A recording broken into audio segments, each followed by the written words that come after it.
If you haven't heard about Anchor, it's the easiest way to make a podcast. Let me explain. It's free. There's creation tools that allow you to record and edit your podcast right from your phone or computer. Anchor will distribute your podcast for you so it can be heard on Spotify, Apple Podcasts, and many more. You can make money from your podcast with no minimum listenership. It's everything you need to make a podcast in one place. Download the free Anchor app or go to anchor.fm to get started.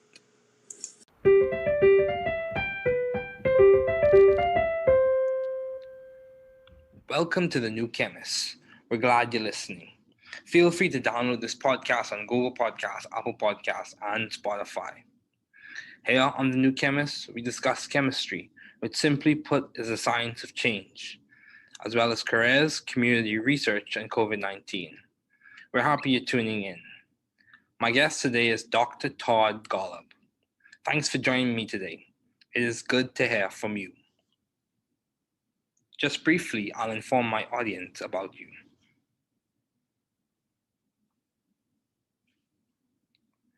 Dr. Todd Golub is a founding core member of the Broad Institute of Harvard and MIT, and serves as the Institute's Chief Scientific Officer and Director of its Cancer Program.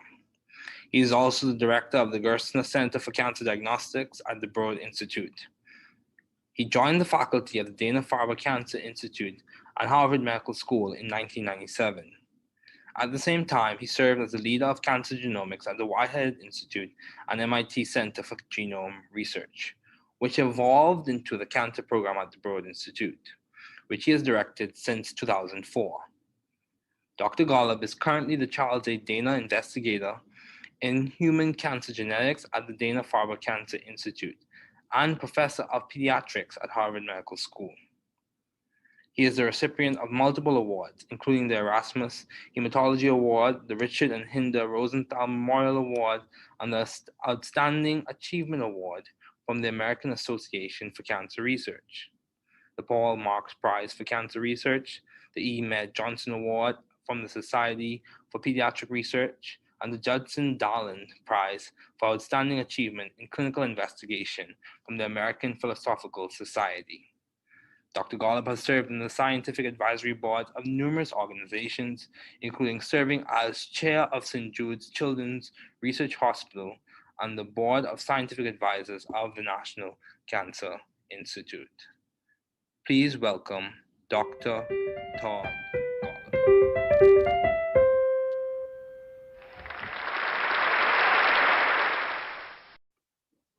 Okay, Dr. Golub, thanks for joining me today. It is good to have you on. So, given all your responsibilities and accomplishments, I thought it would be good to have you as a guest on this podcast, serving at one of the leading institutes at Harvard and MIT.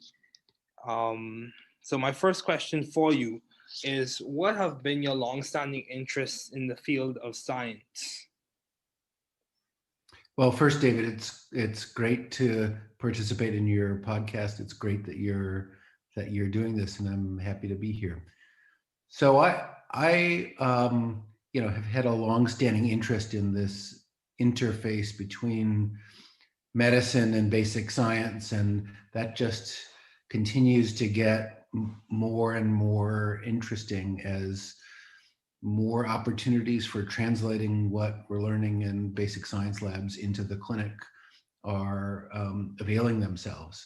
It's just really an exciting time for an opportunity to have real impact of science on patients. Okay, yeah, that's good. That's good. So, along with that, in that same realm, my question to you is, given all your responsibilities and accomplishments, how do you maintain view of the bigger picture in your career and in your life in general? Like, how do you see the forests amidst the trees? How do you see like the entire periodic table, even though you have to deal with different elements or whatever the case may be? How do you see or maintain view of the bigger picture, especially when you face obstacles and challenges? I think getting this balance right of the big picture and the focused details is the most important thing in science Okay. and the hardest at the same time to do. My view is that the big picture is super critical, Okay. because you need the big view of where you're going and why you're bothering to go there, because otherwise, what's the point of a particular experiment if it's not taking you someplace you want to go, whether that's a concrete goal of um, trying to cure some disease like cancer that I'm particularly interested in, or if you're trying to go down the path of unfettered discovery to discover something that's fundamentally new. Um, Having the big picture is critical. How do you do that? I'm not sure I have a recipe, except that the question that I like to ask myself and members of my lab all the time is, let's imagine that the experiment that you're planning now were to be as successful as you hope it will be. Okay.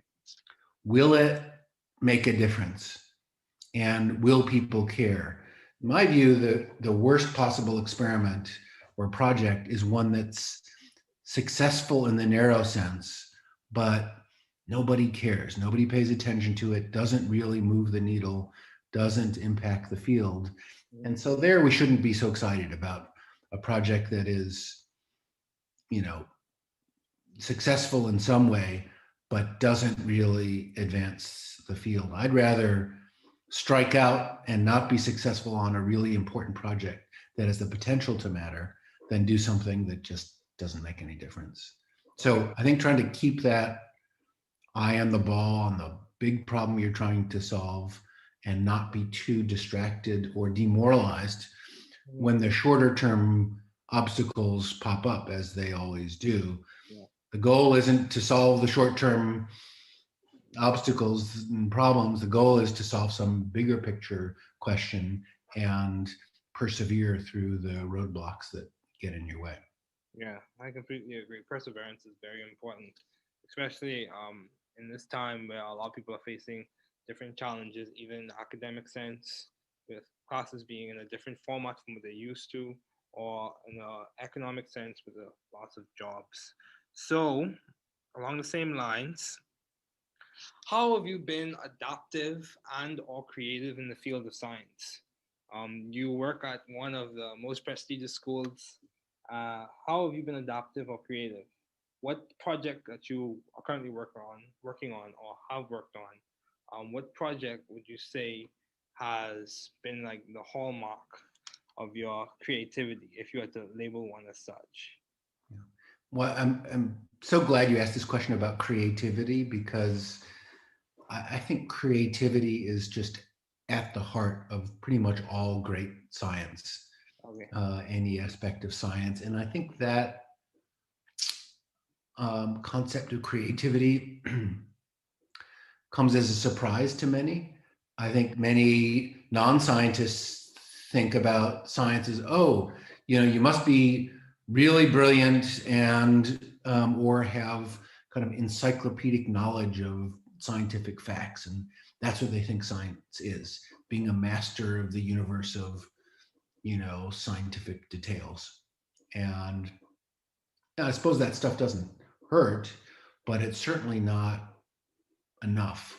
And so I think of what's most important in science is what you said, and that's creative thinking, thinking about a new approach to an old problem.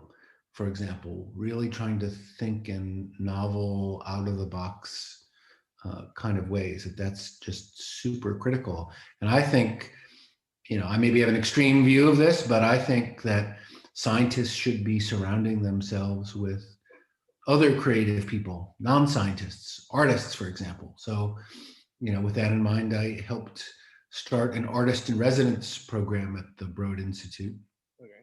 where we bring in every year one or two artists who are creative in their way. They're trying to look at the world through a new lens Mm-hmm. in their way and in their own language.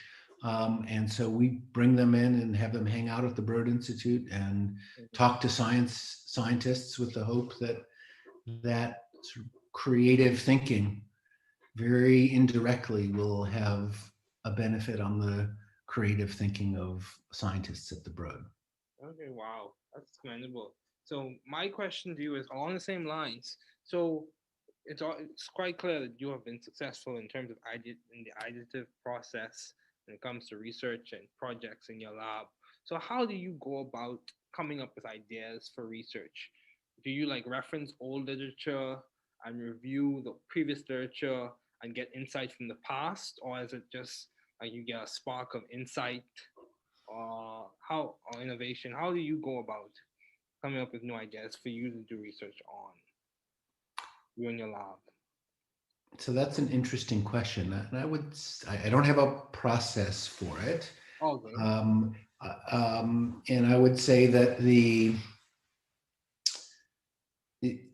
steps in getting to a great idea for a new project, at least for me, tends to be kind of long and hard Okay. and involve discarding a lot of ideas that maybe at first seemed like they were awesome, but then on further scrutiny, either by me or more commonly by someone in the lab, a postdoc or a student, and other scientists, when they press on that idea, come to discover, it's not actually a great idea, or it's a great idea in principle, but in practice, there's no way to really actualize it. Okay. So, and I think this is sometimes frustrating to people, like new people starting, relatively early in their research careers, who have this expectation that, oh, these ideas for a great project are supposed to come really easily, and you should be able to go quickly from the kernel of an idea to the execution of a project. And they get frustrated when this process of refining and pressing on an idea until you get it really right, they get frustrated when that takes time. And I think that amount of time, whatever it takes, is well worth it, Okay. rather than rushing to just start executing on a project idea before you've really thought about its potential upside Okay. and the potential risks with it. Now, it's also an interesting question. How does that process of coming up with a great project idea relate to the past versus the future? Mhm. On the one hand, if you're totally ignorant of the past, you're at risk of just doing the same experiment someone else has done and failing at it again. Mhm. On the other hand, if you're too hamstrung by what's come before and you only base what you're going to do based on the next step that seems obvious given what's already been done, I think that kind of limits your scope. Okay. And so for me, most projects actually don't start with a review of the literature. They think in a completely blue sky about what might be possible in the future, um, and then go back and ask, okay, this seems like a really good idea. Has nobody really ever done this before? And then scour the literature to sort it out. I think that's, at least for me, a better order. Okay. Start with the big idea and then fit onto that big idea what's come before, rather than try to piece together a project based on the past. Okay. Yeah, that's good. That's good. So, um, I would say many people would say or argue that Harvard or MIT, those are good institutions for students to thrive scientifically and intellectually. So, how have you sought, or how did you find this good environment for you to thrive scientifically and intellectually? What did it just happen through serendipity, or was it the grind or grit? How did you go about finding a good environment for you to thrive?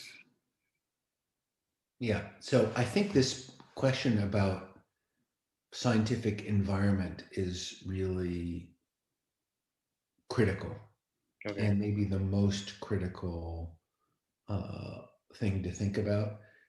Often when people are leaving our group to take up, for example, faculty positions elsewhere, or scientist commission positions in companies, sometimes they come with a spreadsheet that says, okay, here's how many dollars are being offered from this university and that university, and here's how many square feet of space I would have in this position versus that position. What do you think? And my answer is almost invariably, that rarely matters too much. What matters more is the intellectual environment of colleagues and Mm-hmm. trainees that you're surrounded by. And if that's awesome, whatever resources available is probably going to be sufficient. If that sucks and you're, on an island, it kind of doesn't matter how much financial resource or how much space you have. It's going to be tough going. So I think this scientific environment question of being, the environment in which there's a collaborative spirit and a critical mass of scientists who are thinking about some similar questions, but not in the identical way. Mm-hmm. Um, that's what makes for a really ripe um, uh, environment for research. And so you're right. The Boston community is pretty amazing with respect to the large number of faculty and students and trainees and other scientists in this community. And I think that makes us all better. How did I wind up here? Yeah, mostly by serendipity, but just continue to be drawn to it because of this richness of scientific discovery and curiosity and people. Okay. Yeah, that's good. So, in terms of if you had to given all your responsibilities and accomplishments, how are you maintaining a balanced life, or how do you maintain a balanced life? Well, I'm not sure I can claim to have succeeded in maintaining a balanced life. I Okay. think for some people, dividing their life into work and non-work personal life with a bright line between the two is what makes them happy and is effective. My brain doesn't work that way, for better or for worse, and so I tend to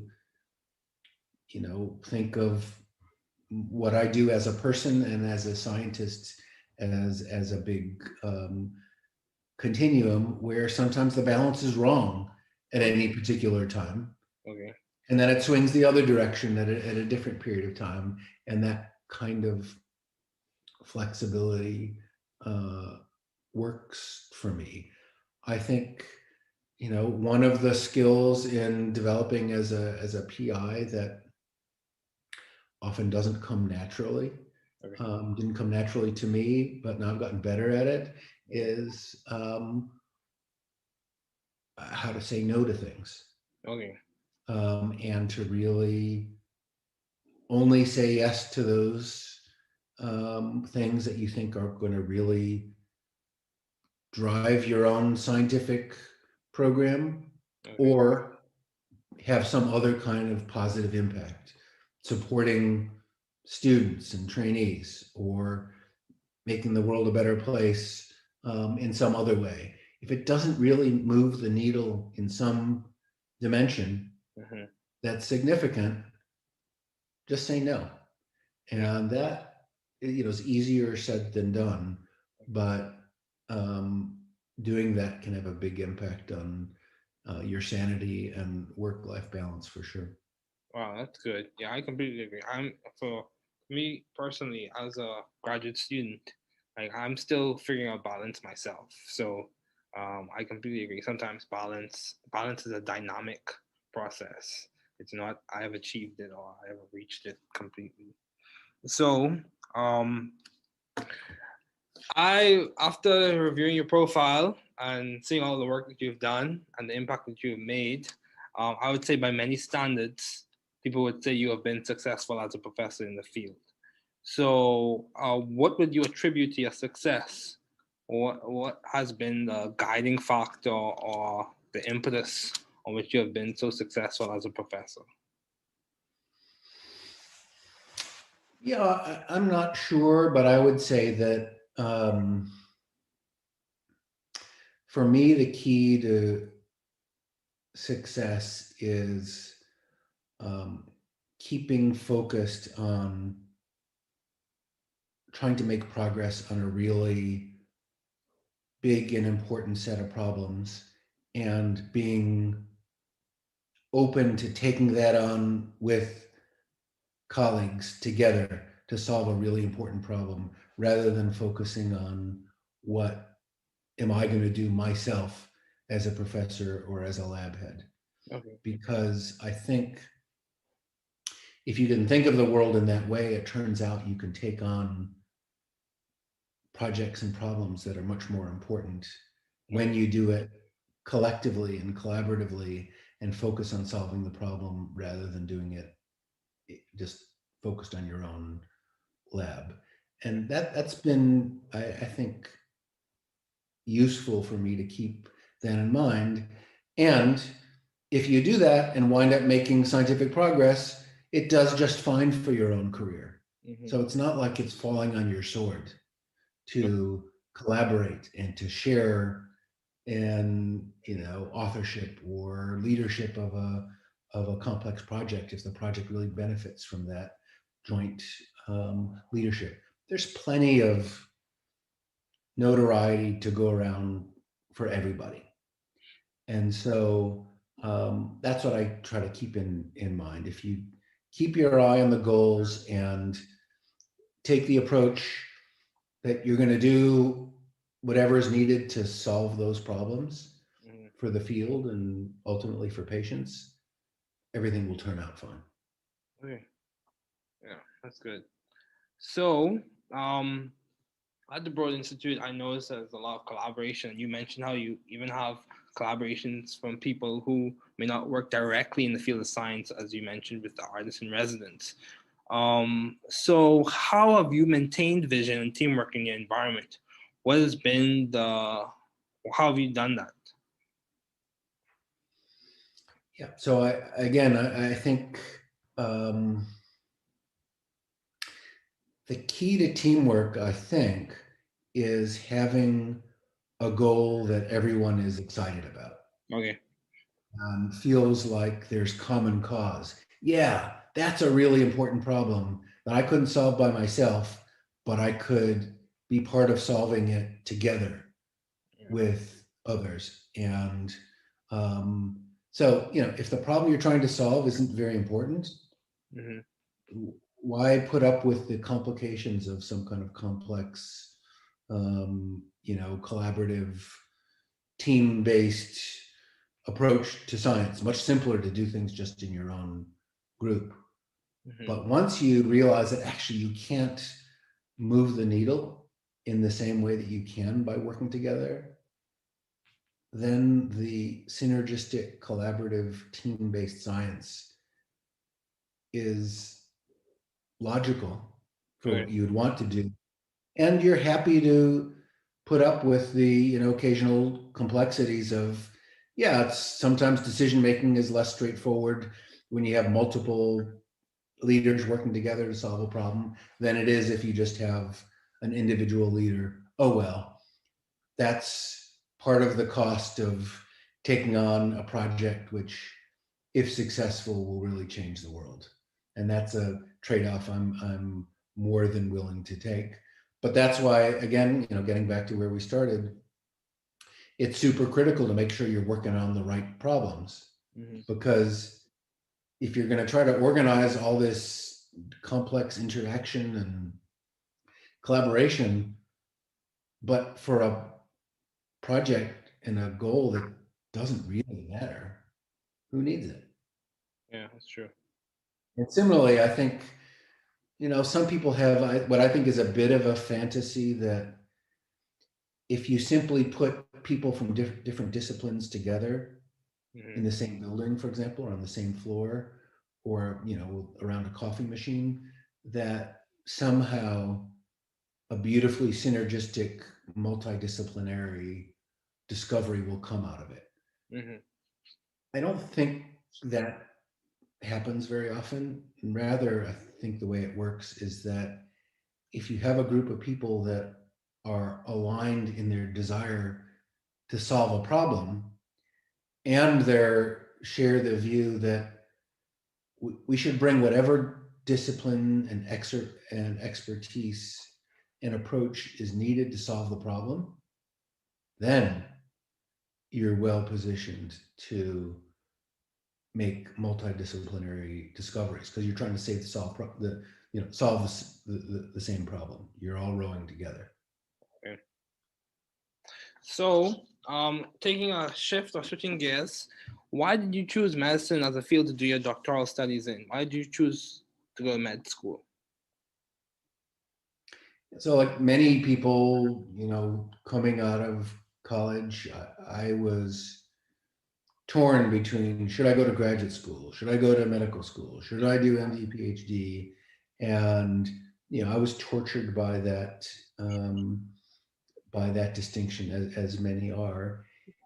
In the end, I decided to go to medical school, trying to pack in as much laboratory research as I could as a medical student. Um, because I decided that in the end, I was really intrigued by medical problems. I was motivated by wanting to help patients. And I like the idea of the science inside medical challenges, and that to really do that well required really understanding the nature of the problem. Okay. So I don't see patients anymore. I don't take care of patients anymore, but I'm really glad that I did medical training because I feel like it helps me understand the problems that are really in need of solutions. Okay. It helps me understand what's feasible in a hospital healthcare kind of uh, setting, and that's very rewarding. Because I didn't do a PhD, there are some fundamental gaps in my fund of knowledge Okay. that you could say, well, that's a handicap, and it probably is in some ways. On the other hand, mm, sometimes focus training that can happen in a PhD puts the blinders on Okay. in a way that overly narrows a focus in a particular area. And so my possibly, naive view of science also has certain upsides in that um, I feel like I've had kind of an open mind to possibility because I haven't been too constrained by having been down an alternate path Okay. before. Okay. Yeah, that's good. Yeah, I could say a lot of people do encounter the challenge where they are pressed between or trying to decide between grad school, med school, and the PhD. Yeah, that is definitely a battle to fight. But you also did pediatrics as your in your residency. Why did you choose pediatrics as opposed to internal medicine or oncology or medical oncology or radiation oncology? Why did you choose pediatrics? So the honest answer is that I found pediatricians to be really nice people. Okay. And we discussed before, the environment that you're in is a really important part of work. And so I liked uh, being surrounded by pediatricians because I thought they were genuine, Mm-hmm. nice people, tend to have, compared to other medical disciplines, perhaps not as big an ego as others. And that kind of appealed to me. And of course, I liked interacting with kids and young families. And, um, I like the experience of helping young parents through really difficult emotional challenges, independent of the medicine and the science behind it. I subspecialized in pediatric oncology. Okay. And, when young parents are faced with the news that their kid has cancer, that's the worst possible news, most parents can imagine.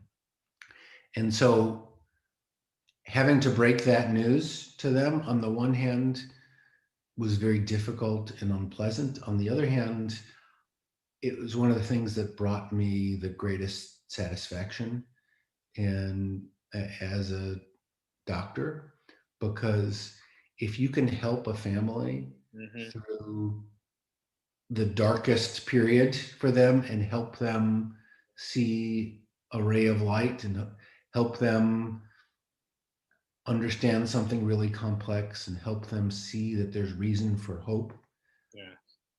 without sugarcoating it, Mm-hmm. um, then you've really done something personally meaningful, and that brought me a lot of pleasure. And so, in an ironic way, that aspect of you know delivering bad news Mm-hmm. is something I miss, because doing that well, I think, can be such a help to patients and families, and doing that poorly, is awful. And so that was a skill I enjoyed developing. Yeah, yeah, yeah. I actually have a relative who's a pediatrician, and he echoes some of the same sentiments. In that, yeah, my dad is a pediatrician. He echoes some of the same sentiments in that one of the things he enjoys seeing is how resilient children can be, even in the midst of facing those challenges with diseases and stuff like that. Yeah. No, So. their kids are amazing, both emotionally, Hmm. in what they often unfortunately have to endure, and medically, they're amazingly resilient. Their bodies are amazingly resilient and adaptive, and so there's also some really interesting science Yeah, in there as well. I agree. So as we conclude, um, do you have any advice to those wanting to pursue the field you are currently working in, studying in, matriculating in? If you had to give advice to whether it be scientists who are facing challenges in the midst of COVID, or undergraduates who aspire to a profession that you are working in any of those areas, what advice would you give? I would say that to remind everyone to think about impact, Okay. and how what can you do with your life that will maximize your impact in a field, on the world, and then do whatever it takes to have that impact. If you're heading down a path that in science that feels like, even if in the short term it's successful, the impact is minimal, that's not great. And Mm-hmm. it's worth stepping back and asking, what could I be doing in a different direction that can't guarantee big impact? Because if you want guarantees, you're not going to have big impact.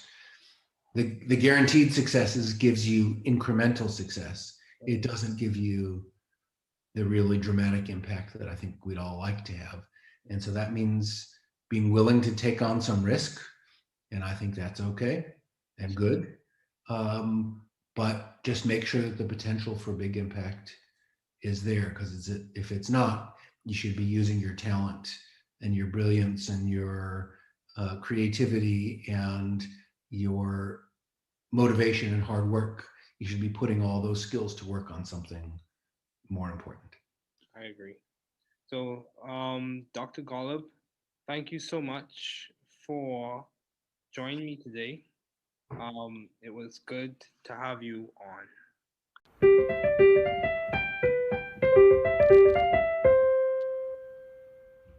Thanks for listening. We're glad you were able to tune into this podcast. Once again, this is the New Chemist, where we discuss chemistry, which simply put is the science of change, as well as the other sciences, careers, community, research, and COVID-19. Thanks again for listening. Note, the views on this podcast represent those of my guests and I.